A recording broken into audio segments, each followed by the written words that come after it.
Good morning, everyone. This is Rocco coming back at you. This is going to be our Carl Sandburg route test this morning. Obviously, GPS issue is back. We're on a crazy hill test, apparently. Let's see how it does.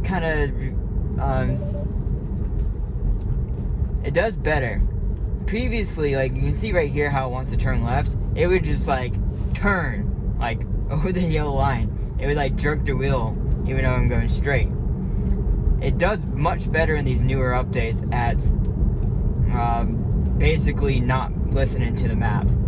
Like clearly, look, it wants to like follow all these weird map directions here, and it does much better at just not following that.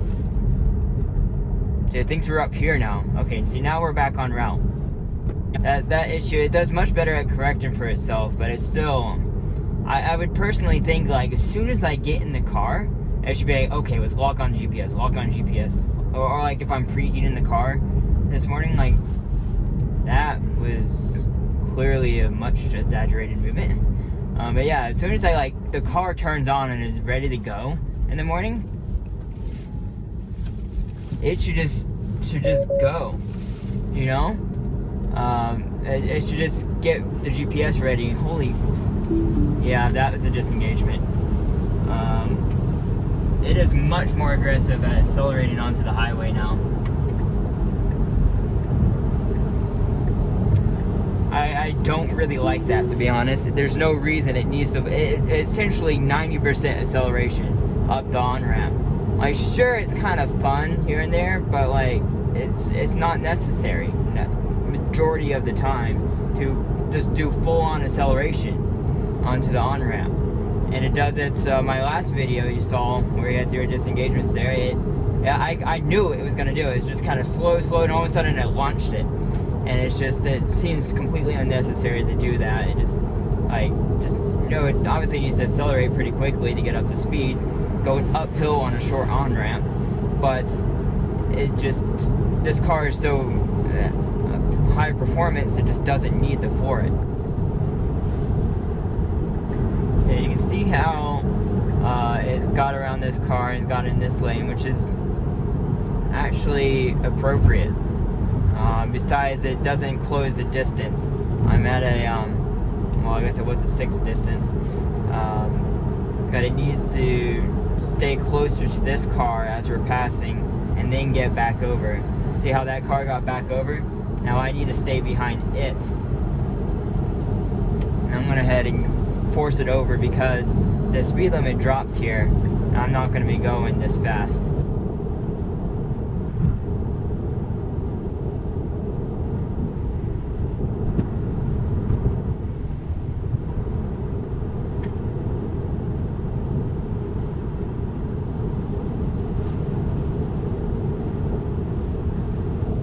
Okay, so in my opinion, the car should adjust how it drives based on how cold it is. So we have limited regen. So I'm going to go ahead and start slowing it down because I know we're getting off this exit here.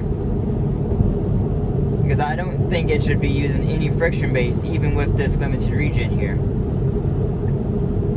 See, it's using full regen, well, full for that. See, it's gonna use it because it doesn't slow quick enough. See, it should be still slowing right now, but it's not. It's gonna use friction brakes at the very end here. Okay, so it probably used just the tiniest bit of friction brakes and all that, but it looks like it used mostly regen. I don't get that. Like, I'm paying attention, and my hand's on the wheel, and it beeps. I don't really understand. I'm like that. Like, I'm paying attention. Like, that's something Chuck Cook and I think Eli from My Tesla Venture. Eli actually got kicked out because I don't know the full situation. He was driving the highway the whole time, and I guess he got 3 strikeouts and he got kicked out of the beta for at least a week. Supposedly next update he'll get it back again. And then same thing's about to happen to Chuck. He has 2 strikeouts, and it's just ridiculous. I've gotten so many false positives, and I know they have as well. I'm like, I've literally gotten false positives both hands on the wheel with weight, like my arms are weighted on the wheel. I'm looking dead forward and it beeps at me. I'm like, that's ridiculous. Like, come on. I always have one hand on the wheel because, as you can see in my previous videos, it should not be doing this, but I'll let it.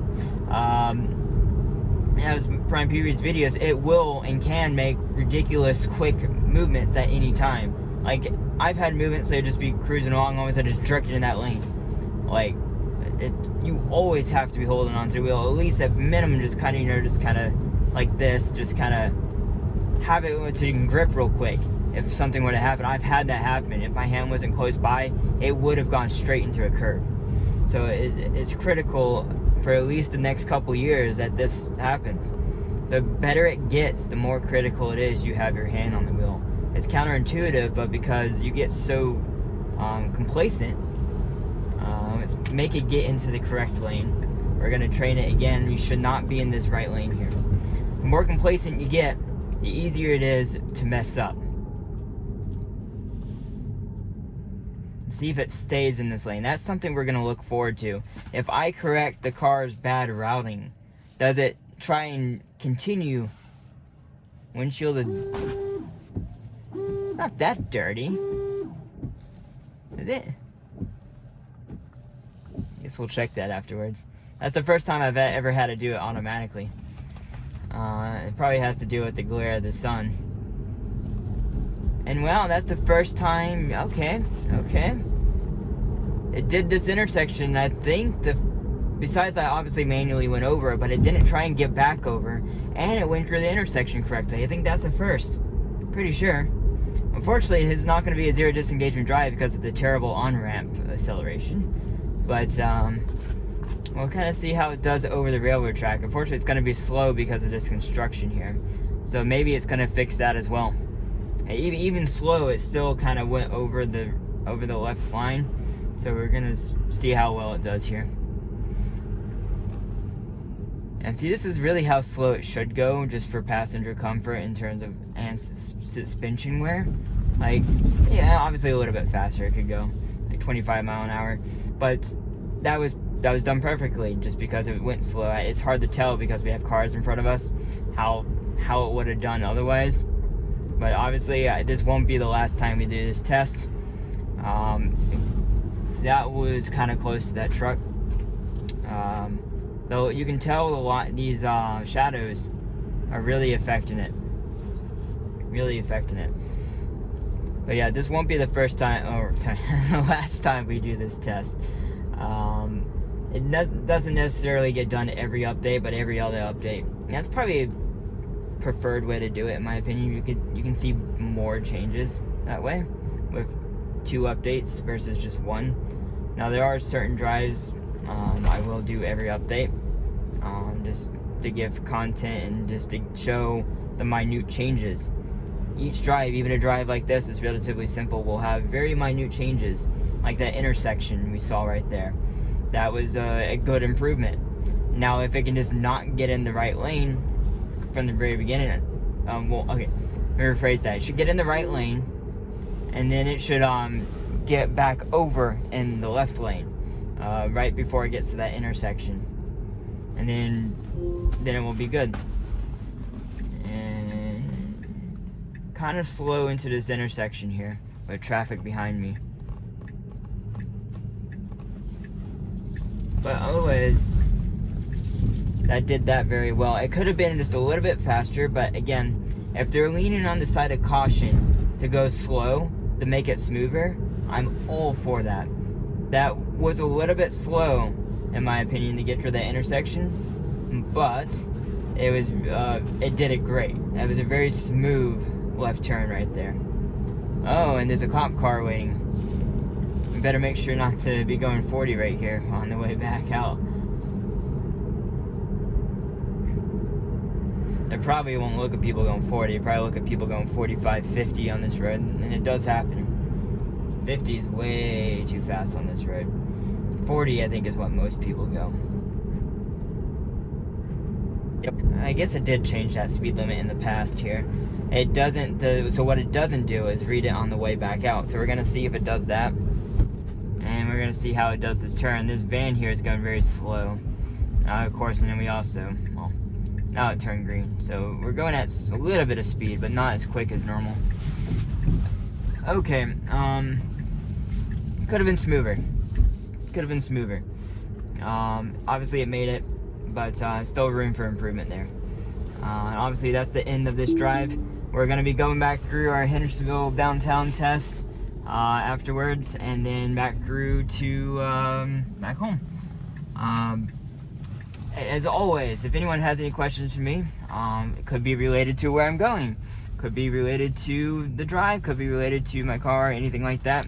Any Tesla questions, I'm more than glad to help answer those questions for you. Yeah, that was a good drive overall. Definitely not a downgrade, upgrade in a few areas, but yeah, I will get on to the next video, and I'll see you next time. Thanks everyone. Bye.